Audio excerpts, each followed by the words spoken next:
Classificação indicativa. Livre para todos os públicos.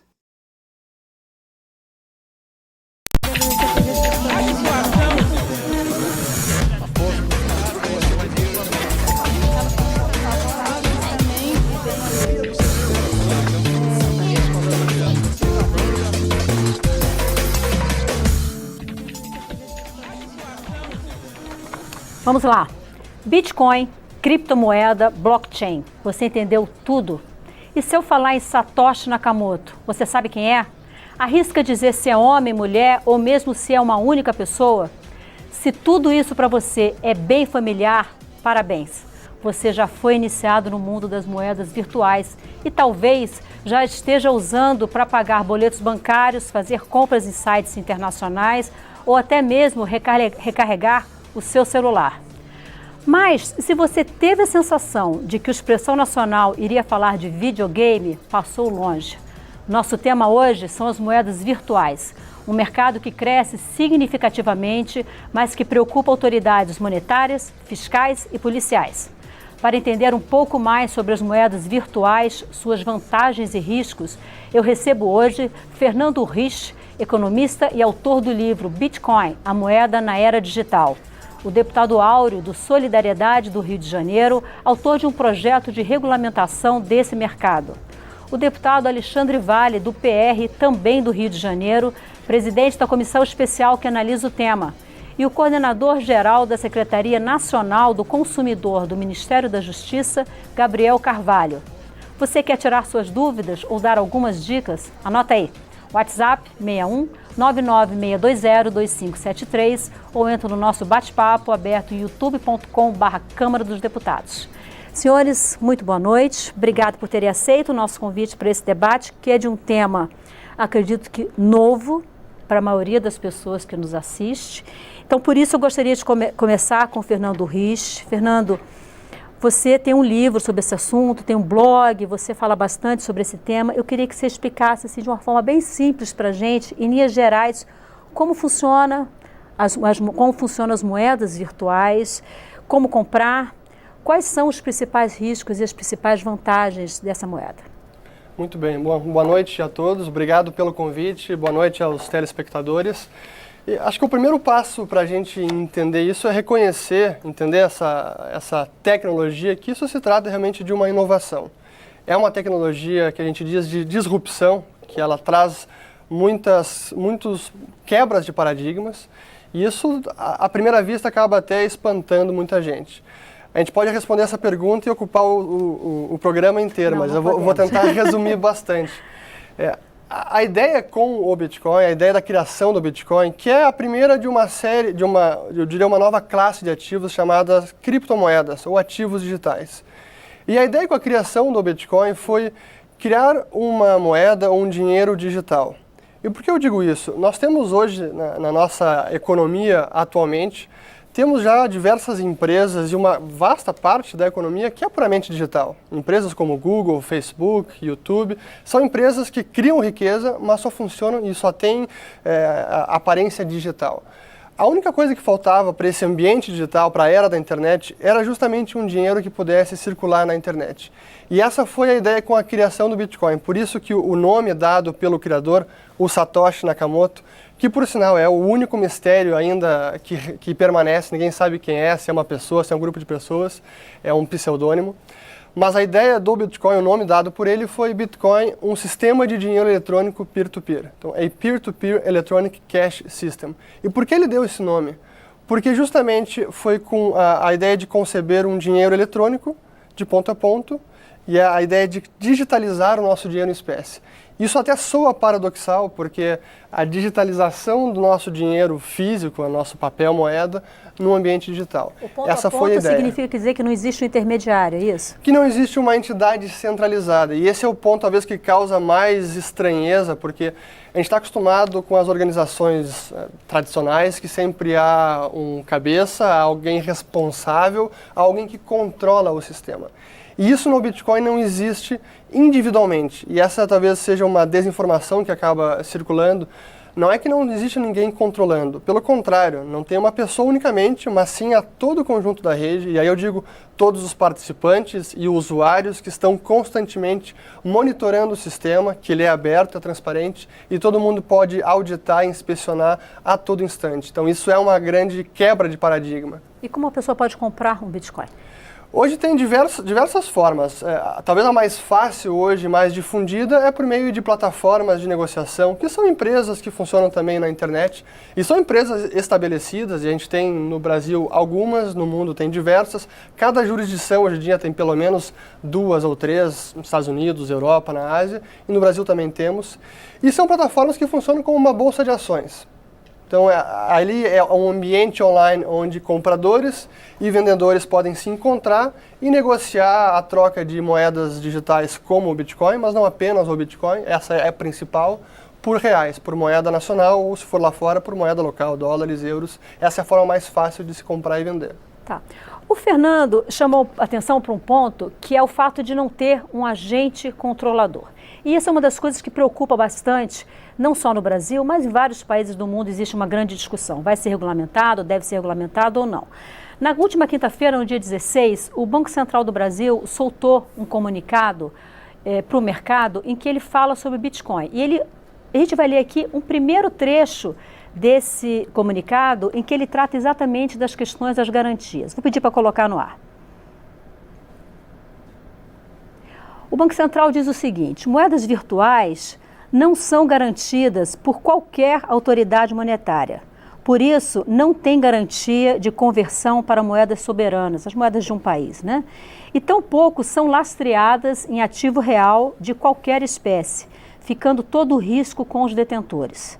Seu valor decorre exclusivamente da confiança conferida pelos indivíduos em seu emissor. E aí eu gostaria agora de ouvir o deputado Áureo. Deputado, o senhor é autor do projeto de lei 2303 de 2015, que trata desse assunto, e o objetivo do projeto é exatamente essa questão da regulação que o Banco Central aponta como uma preocupação de inexistência, não é isso? Isso. Primeiro, nós apresentamos esse projeto em 2015. Muitas mudanças já aconteceram no mercado.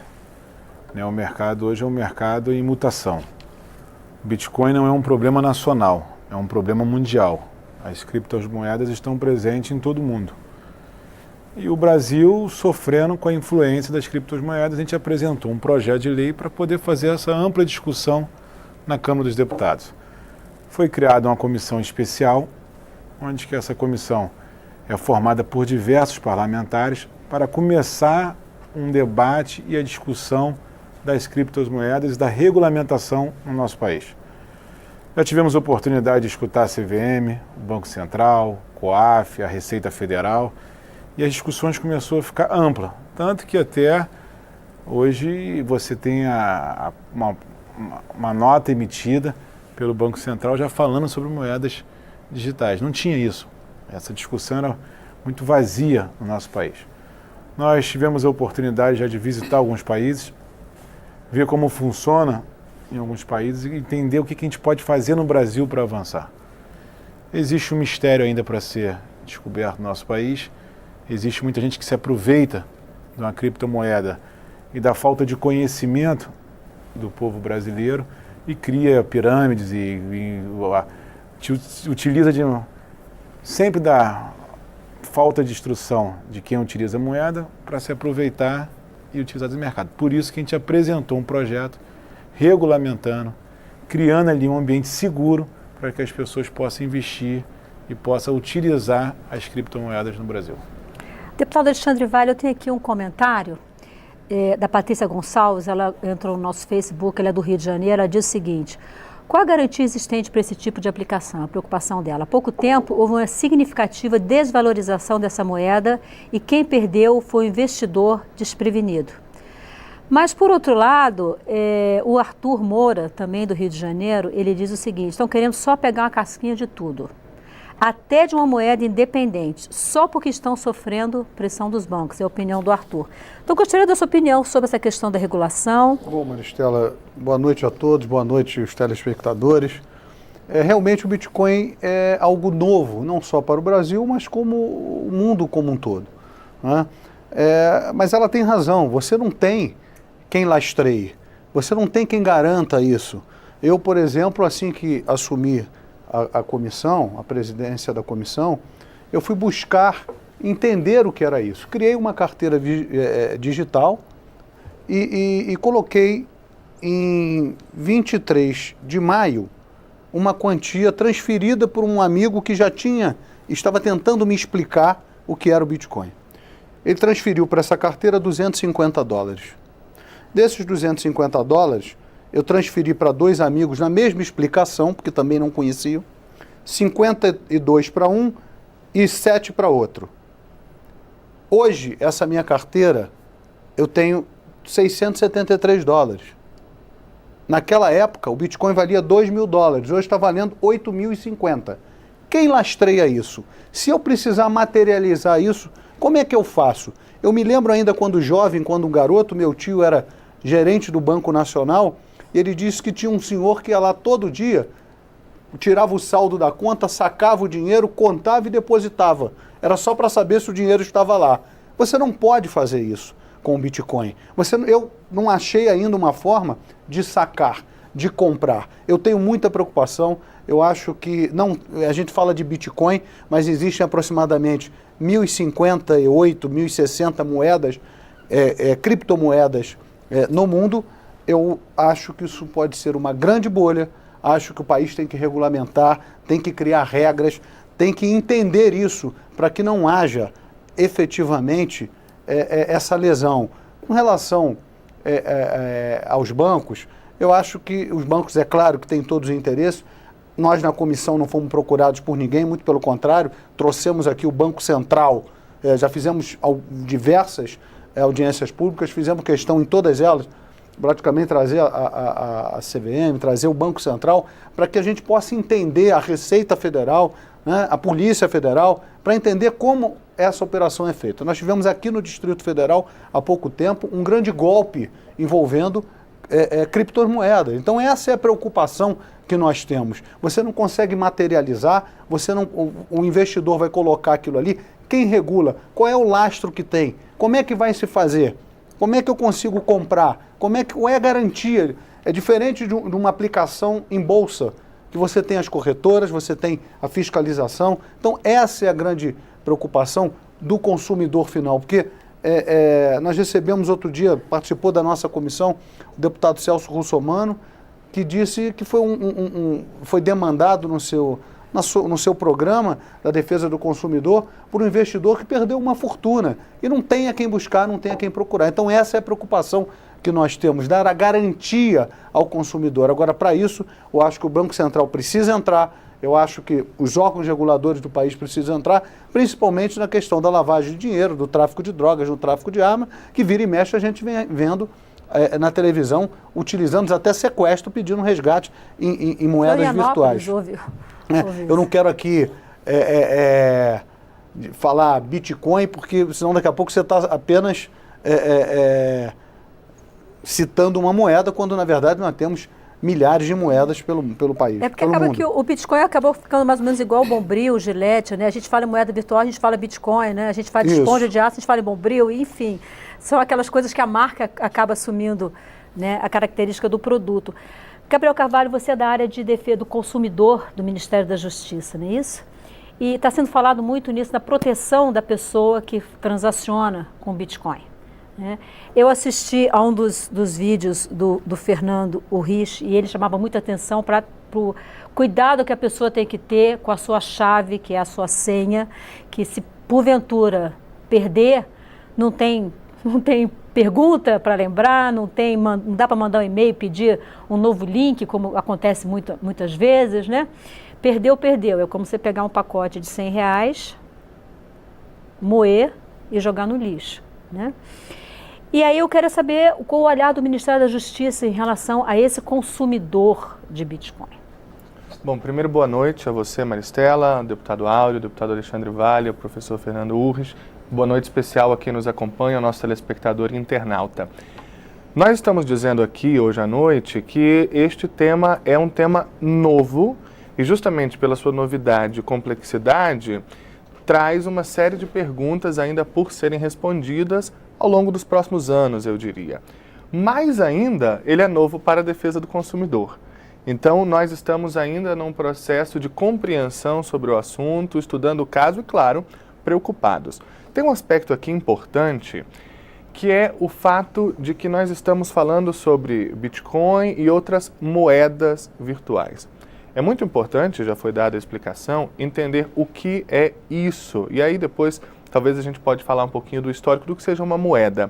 Mas o que eu já quero dizer, e acho que é o ponto central da contribuição da defesa do consumidor, é que do ponto de vista jurídico, ou seja, aos olhos do direito brasileiro, a moeda virtual não é uma moeda e não pode ser tratada como tal, ao menos de acordo com as leis e regulamentos que nós temos hoje. Isso porque a Constituição Federal determina que a competência para emitir moeda no país é exclusiva do Estado, da União, e depois a mesma Constituição vai dizer que cabe ao Banco Central a emissão de moeda. Então hoje, exatamente num contexto de não termos mais moedas lastreadas, mas a moeda fiduciária, que é aquela da confiança, como já colocado também, o que é que dá a confiança à moeda hoje? A lei. Quem garante, quem sustenta a moeda é o Estado por meio da sua autoridade nacional, no nosso caso o Banco Central. Não sendo moeda, aos olhos do direito, como tratá-la? Né? Como um bem. Né? Um bem aí invisível, intangível, mas um bem.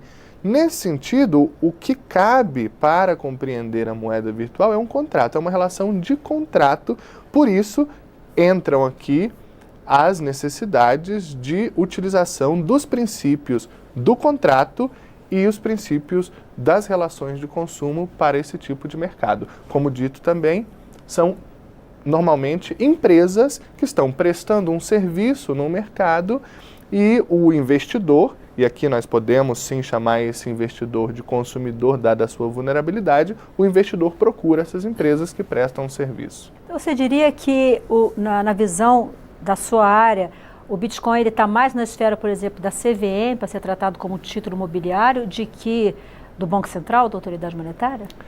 Essa é uma outra pergunta a ser respondida, justamente porque, não só no Brasil, mas no mundo inteiro, ainda existe essa pergunta. A moeda virtual, o que é? É de fato uma moeda? É uma mercadoria? É um instrumento de troca? Então, a partir da resposta a essa pergunta, e para isso também é necessário que tenhamos algum tipo de regra, e aí o projeto do deputado Áureo vem nesse sentido, e eu estive na última audiência pública falando sobre o assunto com o deputado Áureo. Então, a regulamentação ou a legislação que virá também precisa se preocupar com isso, dizer o que é. No que você citou, não é um título de crédito? Também não, porque quem determina o que é um título de crédito é o Código Civil de 2002 e ele não determina que uma moeda virtual seja um título de crédito. Bom, então antes de voltar à pergunta para o Fernando Rich, eu quero falar com a Maria Virgínia Brito, de Recife, Pernambuco. Maria Virgínia, você perguntou se tem alguma proposta aqui na Câmara tratando desse assunto. Tem sim, o projeto PL 2303, de 2015, o deputado Áureo. Se você quiser acompanhar esse projeto, basta você entrar na página da Câmara, cadastrar o seu e-mail, que toda vez que esse projeto tramitar para um lado, para o outro, tiver audiência pública, você vai ser informado e pode acompanhar. Fernando, eu volto com você agora. Foram colocadas várias coisas nessa nossa conversa, né? Que o Bitcoin não é uma moeda, né? A questão da regulação.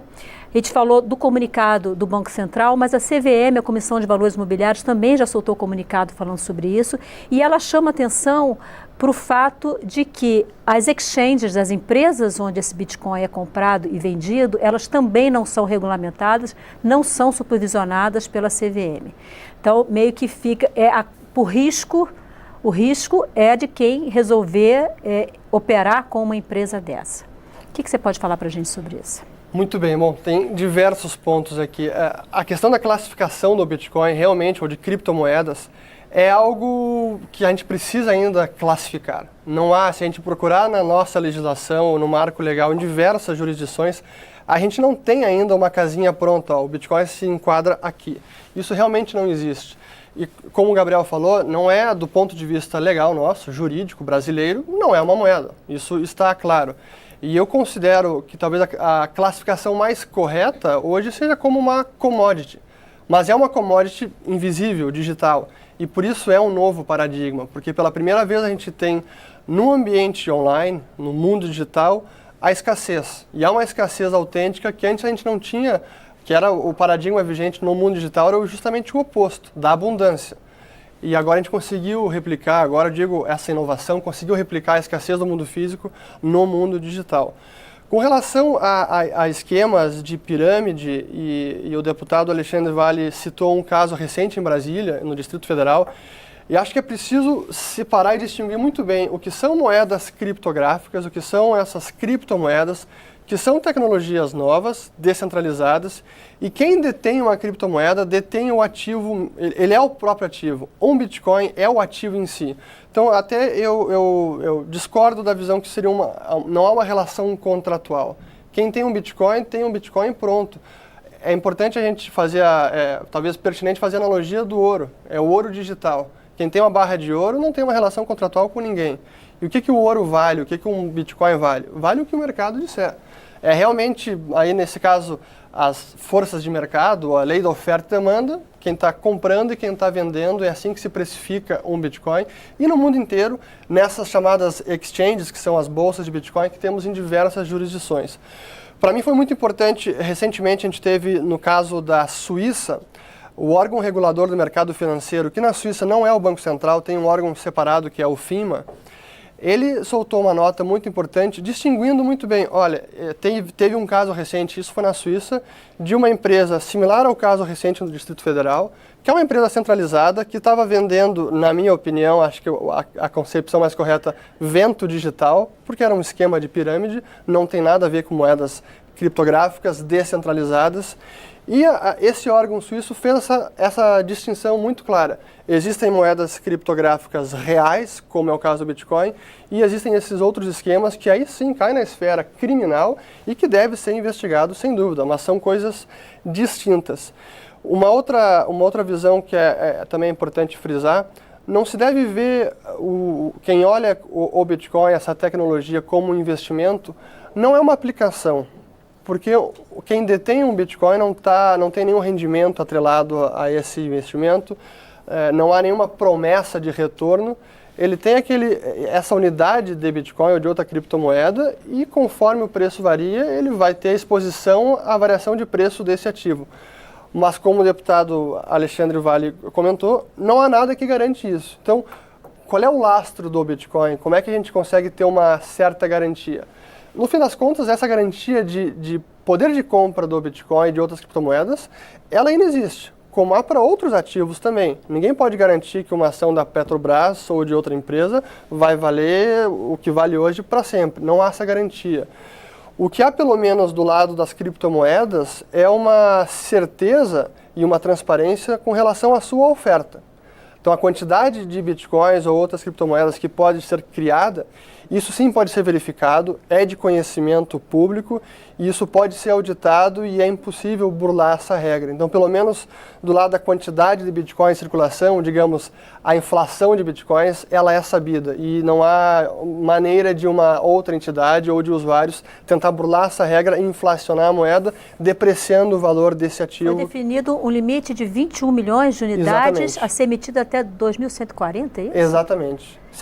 E hoje tem quantos Bitcoins no mercado? Hoje já temos cerca de 16 milhões e 700 mil Bitcoins em circulação. E eles vêm sendo emitidos de forma decrescente? Exato. A regra do momento são 12,5 Bitcoins a cada 10 minutos em média. E isso deve cair pela metade até 2019 e 4 anos depois cai pela metade, assim de forma subsequente, até alcançar os 21 milhões. Depois eu vou querer que você explique como é que são produzidos os Bitcoins. Deputado Áureo, a CVM ainda não definiu nada sobre esse assunto, o Banco Central também ainda não, mas a Receita Federal já exige que isso conste na declaração de rendimentos de quem tem, me parece, acima de R$35 mil, alguma coisa assim, em Bitcoin. Quer dizer, o Estado brasileiro, por um lado, não regulamentou, ainda não viu questões de como dar segurança para o cidadão, mas a Receita Federal já está controlando quem tem Bitcoin. Não é meio um paradoxo isso? Nossa Receita Federal funciona muito bem. Né, eu acho que a gente tem que ter clareza disso. O Brasil cobra bem. Né? Mas eu acho que a gente tem que ter esse é um tema muito claro. E eu quero deixar isso aqui bem transparente para todos que nos assistem. Primeiro que é um projeto que foi apresentado em 2015 na Casa. Nas próprias opiniões aqui expressadas, você vê várias divergências. Sim. Divergência do presidente da comissão, divergência do órgão que trata do consumidor, divergência de quem lida dia a dia com a moeda, porque é uma novidade, mas não é uma novidade no Brasil, é uma novidade mundial. Agora, é uma moeda que também você não vai controlar ela no Brasil. Você não consegue controlar uma moeda que ela está presente no mundo. E seria aqui uma infantilidade quem achar que vai controlar esse ativo, esse bem, da forma que quiser colocar, no Brasil. A grande discussão que a gente quer fazer no país é que essa moeda traz tecnologia e traz avanço aonde que ela está presente. Ela dá possibilidade de ter um avanço real no nosso país. Vou citar exemplos simples. Dubai criou um programa com o governo de Dubai de criar as startups incentivada pelo governo, de levar jovens brasileiros para incentivar a criação de startups e ali jogar no mercado de Dubai. Os jovens brasileiros que tinham que estar fazendo isso no Brasil, incentivado pelo governo brasileiro, não faz aqui. Faz no governo de Dubai, com todo apoio do governo de Dubai. Gerando renda e emprego Gerando lá. renda e emprego tributos lá. A grande discussão no Brasil, e aí todos que nos assistem têm que deixar claro, quando a gente apresentou o projeto de regulamentar, a gente não quer taxar a moeda no Brasil. Criou uma grande discussão que as pessoas falam assim, o deputado Áureo criou um projeto para taxar a moeda. Não, pelo contrário. A gente quer incentivar o uso da criptomoeda. Nós queremos incentivar o avanço das startups. Nós queremos incentivar o uso como está acontecendo no Brasil. Provocar o Banco Central emitir nota, provocar a CME emitir nota e provocar o uso dessa moeda. Explicar à população brasileira o que é uma criptomoeda, o que é o Bitcoin, o que é o Ethereum, o que você pode fazer nesse mercado, o que pode render isso ao mercado brasileiro. E aí começamos a fazer um diálogo com todos os órgãos brasileiros. Eu tenho um entendimento hoje que, para que a gente possa avançar no Brasil, teria que ser uma regulamentação libertária, teria que deixar esse mercado se autorregular no mercado brasileiro. Hoje, a Visa emite um cartão de crédito que você paga com Bitcoin. Diferente que o presidente da comissão acha que você não pode sacar. Se você tem um cartão de crédito que eu pago ele com Bitcoin, ele automaticamente se transforma em dinheiro. Agora, qualquer mercado brasileiro, a pessoa vai lá, abre uma loja de vender carro. Ela recebe dinheiro e não entrega o carro. O Brasil tem isso. Você abre uma padaria, você recebe o cartão de crédito ali, fica de entregar na residência da pessoa e não entrega. Na criptomoeda tem mais facilidade, porque as pessoas não têm o conhecimento de como funciona e ali fica mais fácil de lesar o consumidor na criptomoeda. Então esse é o grande problema do mercado novo, do mercado de evolução. Por isso que tem que ter uma posição clara da CVM, uma posição clara do COAF, uma posição clara do Banco Central. Hoje, o Banco do Brasil lança, já com a sua corretora, e já começa a falar de lançar uma linha para fazer os investimentos em criptomoeda. A XP, que é ligada ao Itaú, também lança uma linha, vai lançar no mercado para fazer criptomoeda. O Bradesco já começa a falar em criptomoeda. Em alguns países já se fala em mercado futuro de criptomoeda. A Receita Federal já abre no seu imposto de renda e não reconhece. O Brasil não reconhece que é uma moeda, não reconhece que é um ativo, não reconhece que é o bem, mas ela quer que você informe quanto você tem. E quer te cobrar, que seria isso, eu acho que prejudica muito o crescimento no Brasil das criptomoedas. Eu sou contra a Receita de identificar ali a criptomoeda, porque se ela não reconhece, ela não tem que te perguntar quanto você tem e atrapalha o crescimento do mercado, mas esse controle de fato que o Brasil quer controlar tudo. Aqui a gente quer controlar tudo, isso não é o caminho. Nosso projeto de lei é para criar uma regulamentação de reconhecimento e de criar uma plataforma brasileira para que as pessoas possam investir e aqui ser um grande celeiro de jovens, de pessoas que queiram fazer investimento e trabalhar aqui no Brasil as criptomoedas. Nós vamos fazer um intervalo. Antes de ir para o intervalo, eu vou ler aqui o comentário de Maciel Rafaeli, do Rio de Janeiro. Diz o seguinte: querem regulamentar para obter mais impostos sobre o produto, uma forma de arrecadação e eles ditarem as regras do jogo. O autor do projeto sinalizou que não é essa a ideia, não é isso, deputado? Na volta, eu volto com vocês dois. A gente vai fazer um intervalo. Se você não participou, ainda dá tempo, pelo 61 996202573, pelo nosso bate-papo aberto no youtube.com/Câmara dos Deputados ou pelo Twitter, @xnacional. A gente volta já, não saia daí.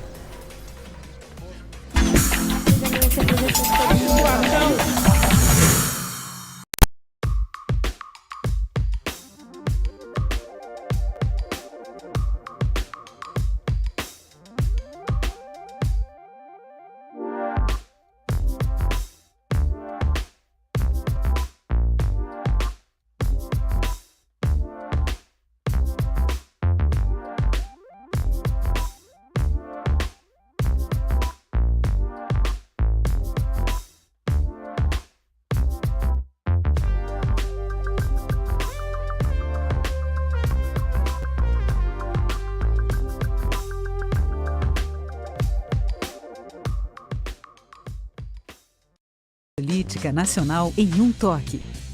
O Infoleg é o aplicativo da Câmara que deixa você por dentro da atividade parlamentar. O que o seu deputado está fazendo? As propostas que tem para o país crescer. Como ele vota sobre temas que influenciam a sua vida na tela do seu celular ou tablet. Acompanhe a agenda da Câmara e dos deputados, o trabalho nas comissões e no plenário. Em tempo real, na hora em que acontece. Você pode conferir o seu perfil e ser atualizado com os temas do seu interesse. Transparência, interação e cidadania. A Câmara dos Deputados trabalha para você e por você. Para alguns, a televisão é isso. Vânia, olha isso aqui. Para outros, é assim. Mas a TV Câmara é igual para todo mundo. Nossos programas estão disponíveis com libras, audiodescrição. A entrevistada mostra um livro à apresentadora. E legenda oculta. Aqui, a acessibilidade é levada a sério. TV Câmara. O Brasil passa aqui.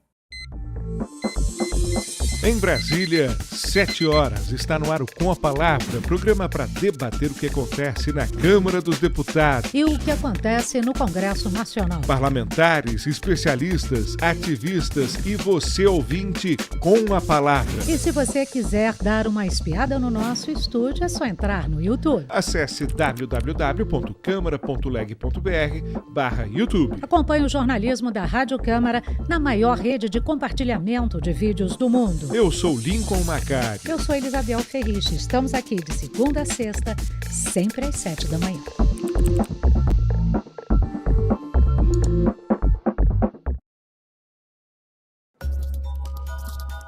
Eu quero saber tudo o que acontece na política do meu país. O que o deputado que eu escolhi está fazendo. As propostas que podem mudar a minha vida. Mas eu quero formar a minha própria opinião. Ver a notícia na hora em que está acontecendo, sem cortes, sem edição. Eu assisto ao canal da Câmara dos Deputados no YouTube. Clique aí.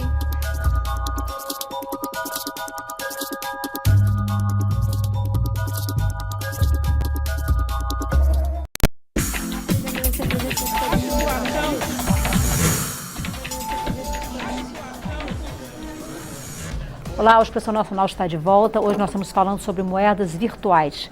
Eu recebo Fernando Risch, autor do livro Bitcoin, a moeda na era digital, o deputado Áureo, do Solidariedade do Rio de Janeiro, o deputado Alexandre Vale, do PR, também do Rio de Janeiro, Gabriel Carvalho, coordenador jurídico da Secretaria Nacional do Consumidor do Ministério da Justiça.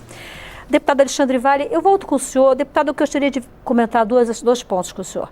Primeiro, que hoje no Brasil, o Conselho de Controle das Atividades Financeiras, o COAF, ele é informado de qualquer operação financeira que pareça suspeita, que seja suspeita, para evitar processo de lavagem de dinheiro, uma série de coisas. Com o Bitcoin, isso não é possível, né? E outro ponto que eu gostaria que você comentasse também é o que é chamado de ICO, Initial Coin Offering, parecido com o lançamento inicial de ações na Bolsa, mas o lançamento de moedas. Né? Empresas, principalmente as startups que foram comentadas aqui, elas querem captar recursos no mercado e elas fazem um lançamento de moeda, que é algo que vai depender muito do resultado daquela empresa. Gostaria que o senhor falasse dos riscos envolvendo essas duas questões. Eu volto a dizer que nós precisamos ter a garantia do consumidor. Né? Aqui não é para aumentar imposto, não é para dificultar, mas o consumidor que vai utilizar, seja o ativo, a criptomoeda ou a moeda virtual, seja o nome que nós aqui queremos dar, mas ele precisa ter a garantia de que ele não vai de uma hora para outra, quando se lança uma moeda dessa no mercado, ele vai investir e qual é a garantia que ele tem que em pouco tempo isso não vai sumir como uma nuvem, como uma bolha. Essa é a grande preocupação que nós temos. Então nós precisamos, como é tudo muito novo, nós precisamos ter esse cuidado. Precisa sim que as instituições, Banco Central, COAF, Receita Federal, esteja de olho nisso tudo para saber essa movimentação. Sim, evasão de divisa, tráfico de droga, tráfico de arma, como é que é essa operação? Então é esse o cuidado que nós precisamos ter. Claro que é uma coisa moderna, talvez daqui a 6 meses, né, seja outra realidade no mundo como um todo, que tenhamos máquinas de ATM pelo país inteiro para que se possa sacar. Mas quando você tem um banco por trás, como o deputado Áureo falou, que o Bradesco, que o Banco do Brasil vão começar a fazer investimentos, os bancos também terão que ser garantidor desse investimento.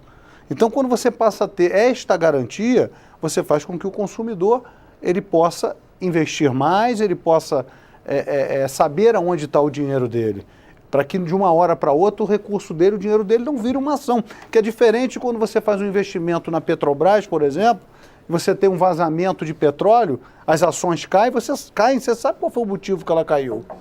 Você tem um problema numa plataforma, você sabe qual foi o motivo. Mas quem assume esse risco é o investidor e não a corretora do banco que comercializou a ação da Petrobras. Sim. Sempre é o investidor que assume o risco. Sim, mas você tem um ativo ali.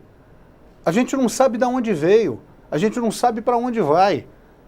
Foram computadores que foram criando, que foram minerando, que se criou um volume, que tem uma expectativa até um determinado ano de se criar um volume financeiro. E a partir desse ano, o que vai acontecer?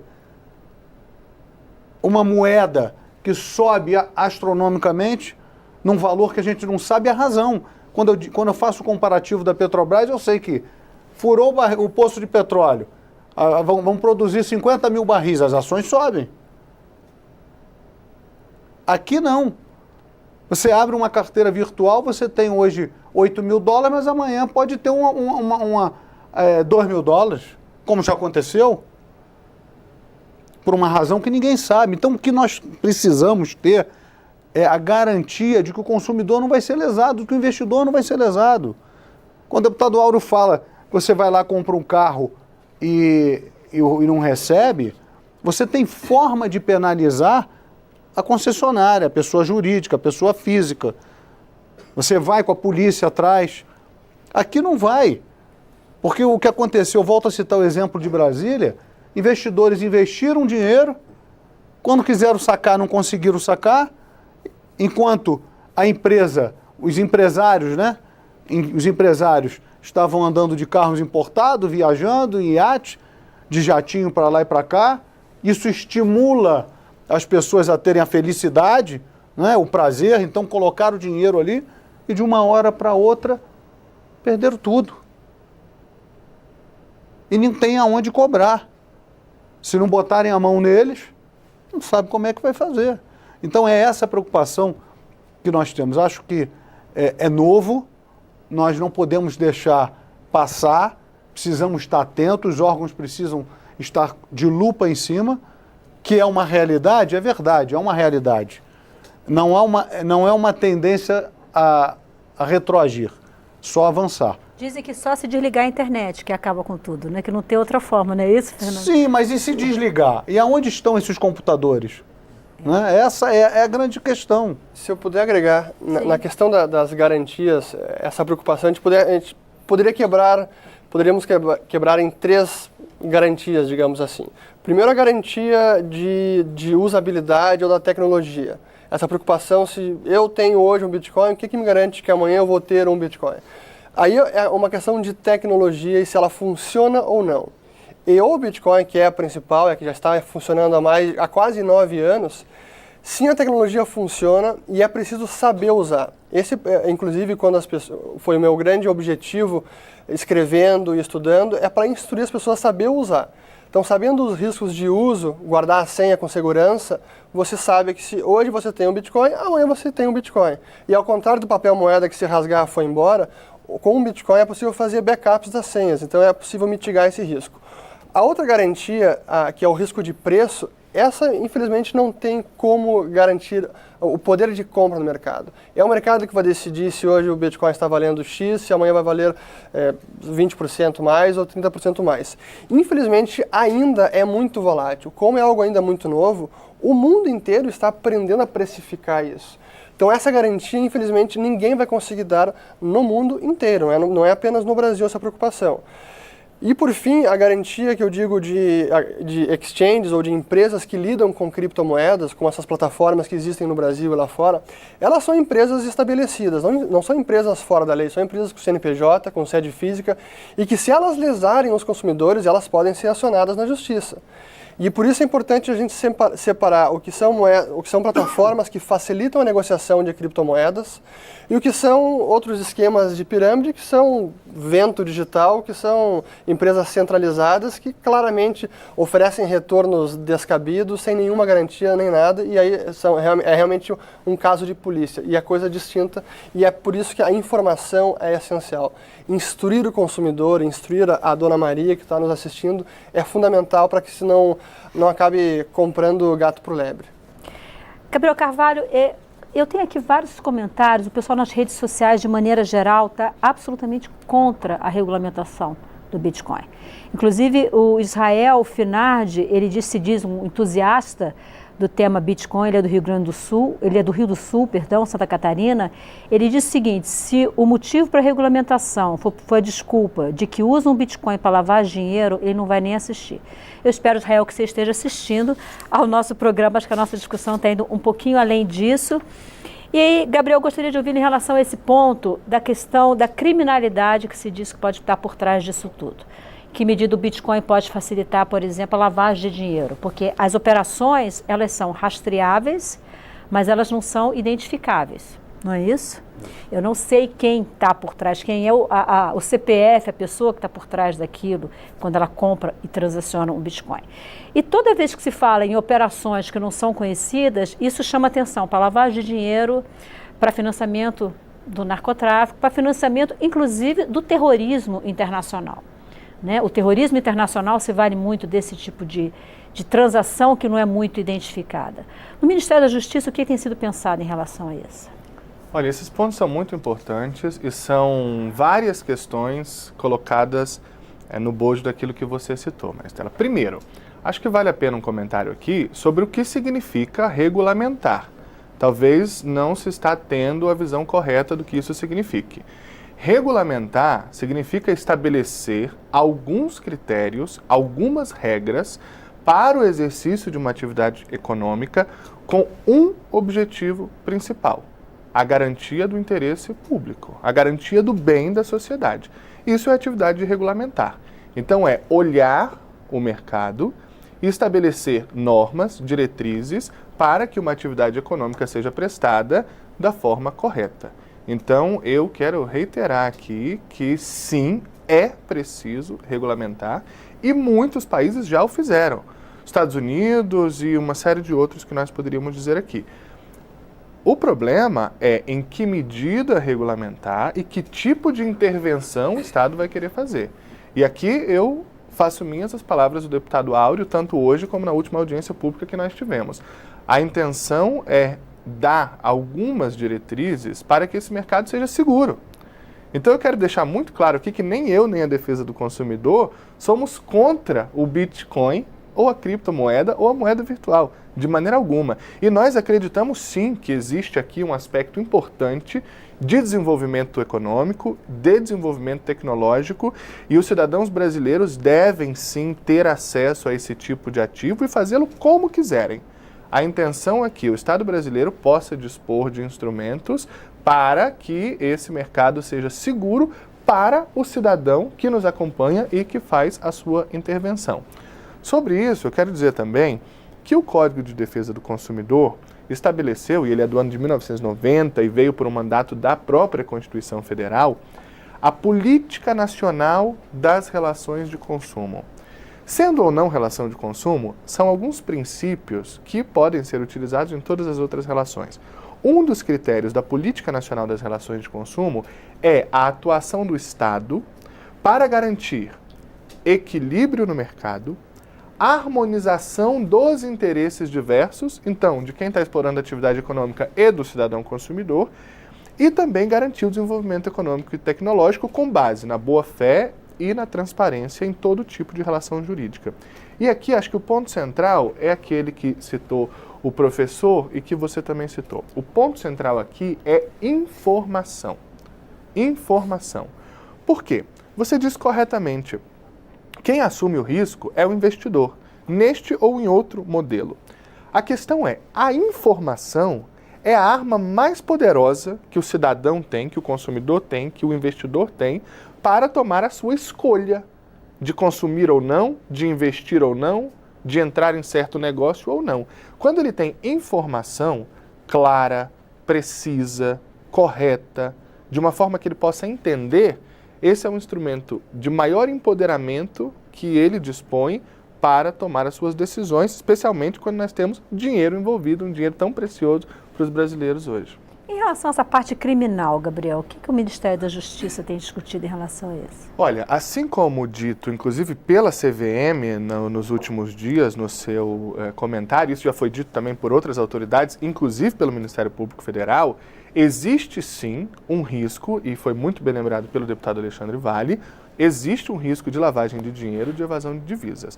A ponderação que eu faço aqui, como existe também o risco de pirâmide financeira, como existe o risco de falta de liquidez, a ponderação que eu faço aqui é que não é o Bitcoin que leva à lavagem de dinheiro ou à evasão de divisas. Então, o importante é a gente poder ter um ambiente para combater esse tipo de crime com ou sem o Bitcoin. Deputado Áureo, o Gabriel disse, não é o Bitcoin que faz a lavagem de dinheiro, evasão de divisas, né? Mas vindo aqui para uma coisa que é muito próximo do dia a dia, agora do noticiário brasileiro, já há 3 ou 4 anos, que é a Lava Jato. Uma das grandes formas de sucesso da Lava Jato foram os contatos que ela conseguiu fazer com organizações internacionais, inclusive com bancos estrangeiros, e a partir daí se conseguiu fazer uma coisa que não se conseguia antes no Brasil, que era rastrear recursos que inclusive foram para paraísos fiscais e tal. Uma situação desses recursos saírem do Brasil por meio de Bitcoin, por exemplo, esse tipo de operação fica inviabilizada? Primeiro eu quero aqui esclarecer uma dúvida que você deixou bem clara ali, quando as pessoas falam em regulamentação. Voltar nesse tema que eu acho que é o tema principal, né, no nosso projeto. A regulamentação, ela facilita a vida de quem quer usar criptomoeda no Brasil. Para ele não ser surpreendido depois de estar trabalhando com a criptomoeda e aí vem uma surpresa de editar pelo Banco Central, ou editar pela Receita e atrapalhar toda... Mudar a regra do jogo. Mudar a regra do jogo quando o jogo está no meio. Então isso tem que ser claro, a gente quer deixar aqui uma tranquilidade para quem utiliza a criptomoeda. Segundo, o Bitcoin ou qualquer criptomoeda, a gente tem que ter uma preocupação clara nessa questão do terrorismo, que essa é uma preocupação mundial. Todos os países que estão trabalhando com a questão da criptomoeda têm preocupação com o terrorismo. No Brasil já aconteceu, as pessoas sequestram dados do seu computador e ele te cobra o sequestro via Bitcoin. Ou você cresce de uma moça no Santa Catarina e a cobrança foi feita em Bitcoin. Mais do que isso, as pessoas estão utilizando hoje, os hackers estão utilizando o seu computador para minerar. Eles utilizam da sua energia elétrica para processar ali um sistema de mineração, que é o sistema de validar os bitcoins através da sua energia elétrica. Então, problemas tem diversos. Essa regulamentação, ela começa a arrumar a casa. A gente tem que ter isso no Brasil, claro. A questão da Lava Jato, você imagina o seguinte, se você tem aqui no Brasil e você tem uma carteira digital, que você vai lá e baixa no seu telefone uma carteira digital, coloca na sua carteira digital e começa a inserir Bitcoin nela. Você vai numa corretora e começa a comprar Bitcoin. Essa corretora não tem nenhuma regulamentação. Você pode comprar quanto você quiser de Bitcoin e vai inserindo nessa carteira. Eu vou em outro país e saco através do que eu tenho nessa carteira em dólar, ou em euro, ou na moeda corrente do país. Então você tem facilidade de fazer lavagem de dinheiro, evasão de divisa, porque você não tem nenhuma regulamentação brasileira de controle das corretoras. Ou se essa corretora está apta a te vender o Bitcoin. Isso tem que estar claro no Brasil. A gente não quer taxar, isso tem que estar muito claro, eu estou deixando isso muito claro em todas as nossas agências. Nós não queremos taxar quem compra Bitcoin. Não é esse o incentivo, não é esse o objetivo do projeto. Mas sim é falar assim, essa corretora que você está comprando Bitcoin, ela está autorizada a te vender Bitcoin. Isso tem que estar claro. Você pode comprar Bitcoin, que você pode ter Bitcoin no Brasil. Você pode pagar em Bitcoin. Eu quero que você, quando você chega na Argentina, um país aqui ao lado, você vai no restaurante e você paga em Bitcoin o seu jantar. Deputado, tem uma pergunta aqui do Manuel Vitor, de Blumenau, Santa Catarina. Ele pergunta o seguinte: existem implicações legais de comprar Bitcoin no mercado brasileiro em reais e sacar as moedas em caixas eletrônicos no exterior em dólares? Não, nenhuma. Hoje nenhuma, porque a gente não tem nenhuma regulamentação. Mas isso é uma operação de câmbio. Hoje você está fazendo não uma operação... Não é uma operação de câmbio? Você assemelha uma operação de câmbio? O país não reconhece como moeda. Mas aí não é regulado pelo Banco Central. Mas aqui, hoje você não tem nada.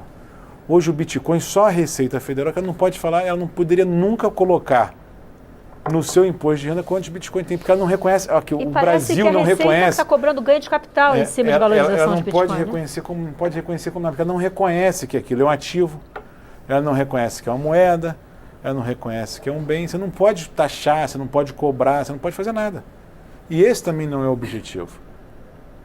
A gente tem que dar clareza a quem quer trabalhar com criptomoedas. O real, a gente tem que ser bem claro, o real logo vai ser uma criptomoeda.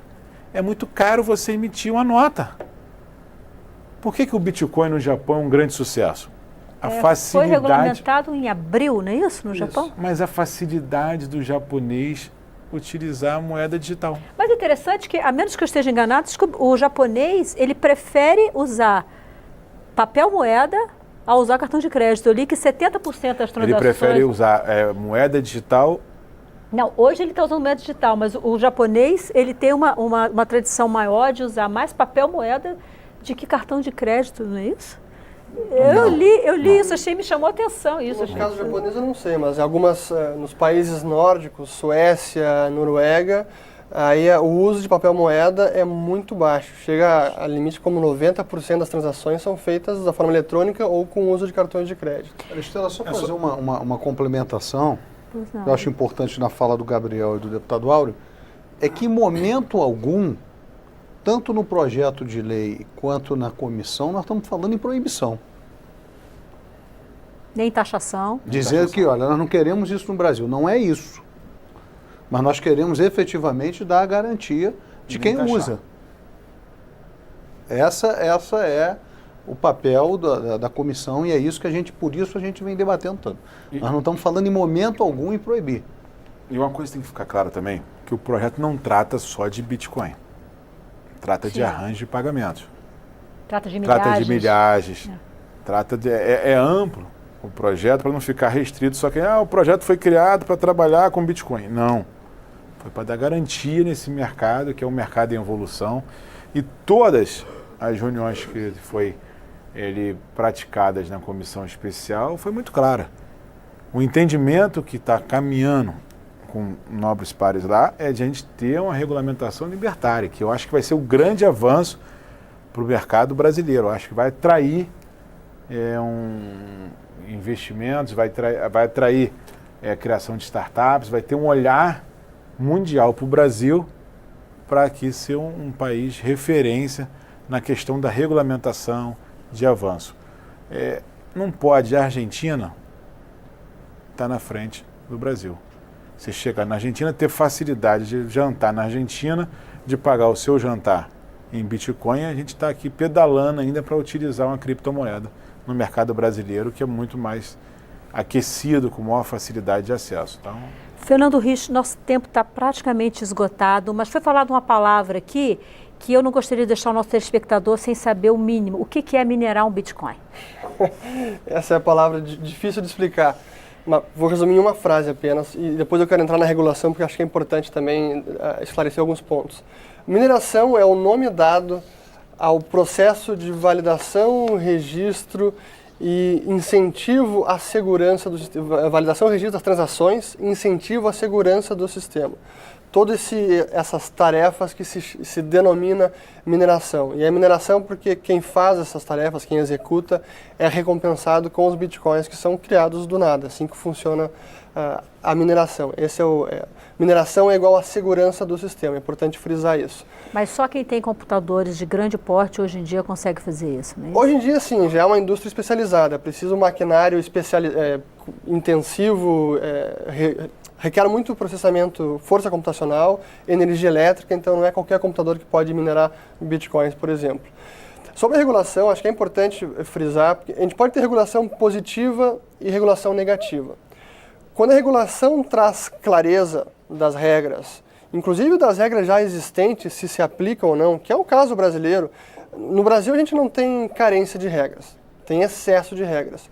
Mas a gente não sabe, as empresas que estão lidando nesse mercado, às vezes não sabem essa regra se aplica ou não se aplica.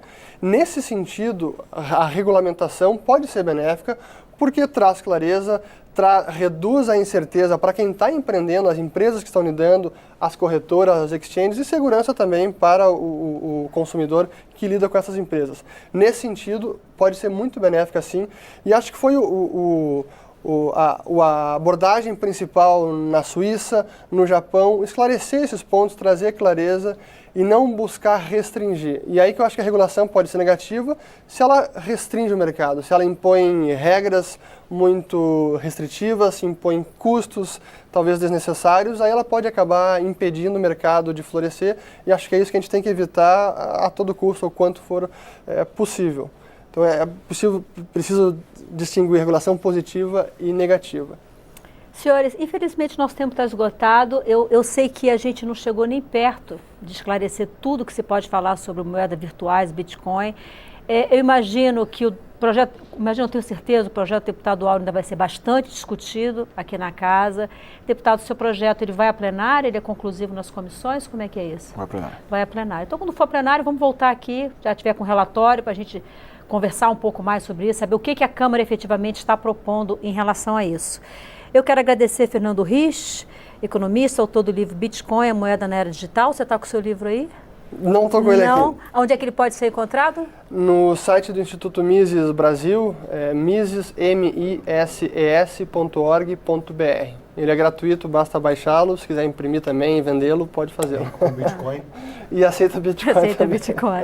Deputado Alexandre Vale, PR Rio de Janeiro, presidente da Comissão Especial, muito obrigada também por sua participação. Convidar aqui. todos os telespectadores para assistir às nossas audiências, a nossa comissão, através da internet. São transmitidas ao vivo. Deputado Áureo, Solidariedade do Rio de Janeiro, autor do projeto de lei 2303 de 2015, muitíssimo obrigada também. Quero deixar aberto todos os nossos canais pelas mídias sociais para as sugestões, né, de pauta para audiência pública, de convidados para ser, ainda estamos em pleno debate, pode ser ali colocado algum convidado, alguém que escreveu algum livro, algum artigo, para que a gente possa esclarecer e ampliar esse debate na nossa comissão especial. Já tem algum fórum na democracia sobre isso, sabe, deputado? Não sei. Não sabe ainda, né?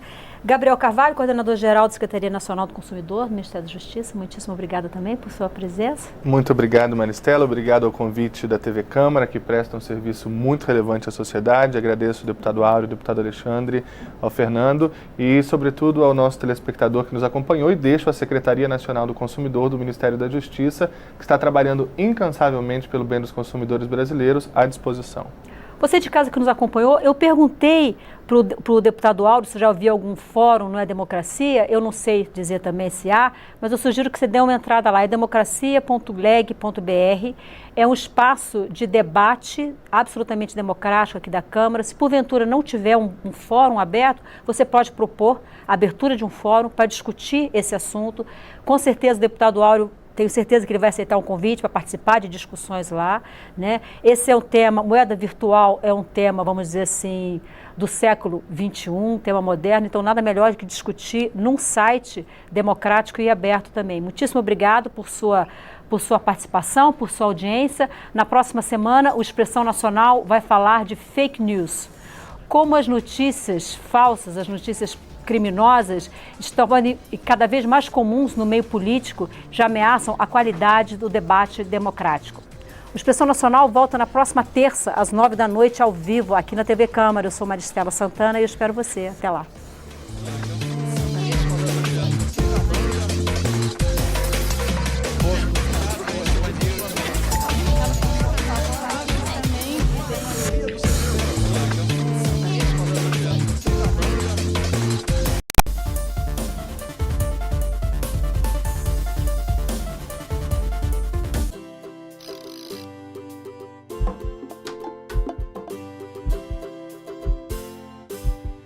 A bicicleta é um veículo de propulsão humana e tem o direito de andar nas ruas. Ela é saudável, econômica, silenciosa, não polui o meio ambiente, não precisa de combustível, não causa engarrafamentos, mais rápida para curtas distâncias, pode ser estacionada próxima ao local de destino, promove as interações sociais. A rua é de todos.